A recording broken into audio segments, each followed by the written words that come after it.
Hey guys, hi, welcome back once again. My name is Vaishali, and today I'd like to talk about our privileges. So, I'd asked a few people, or a lot of few people around, to help me understand as to what they understood through the concept of privilege. What was their take on the idea of privilege? And I was able to gather some few, some new, and some same insights, making me once again realize that our mindset is as much uniquely individual to our own ways of thinking, given our own experiences, or rather the interpretation of our experiences, and yet it's equally shaped and shared by common cultural, societal, familial, historical, and community narratives or ideas, which kind of generate same or similar responses. So there were many who replied that privilege comes out of financial riches, either having financial riches or being born into financial riches. People who have the luxury and the means to buy everything that money can buy.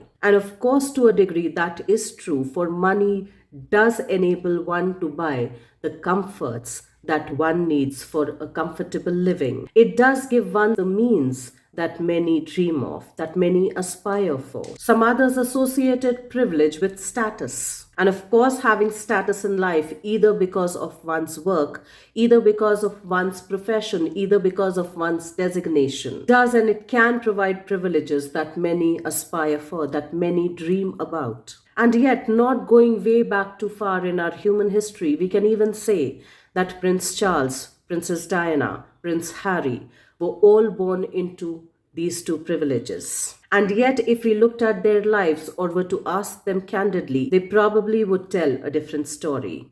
And in my understanding, they would even probably say to be born with such a privilege, was even a privilege or not, is something that we would all consider. Now, there were others who also said that being born a boy is a privilege, to be born in this background. While there were one or two others who also said that being born as a girl or as a woman in a patriarchal society is a privilege. While there were few others who also said that having had a chance to have literacy education has been one of their greatest privileges. For my father, probably anybody who's not physically impaired or physically challenged is privileged.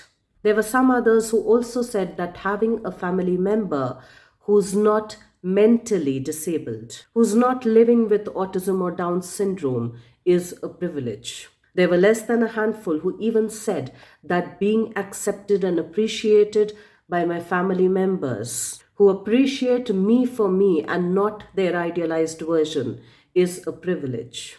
There were three others who even said that freedom is a privilege that I have. To be internally free, to be able to live their lives on their own terms, is a privilege that very few have.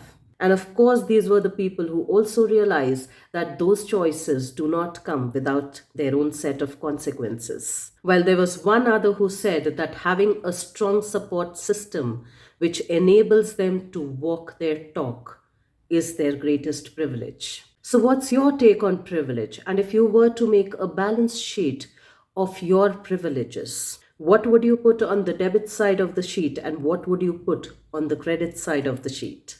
And in what aspects do you find yourself to be underprivileged?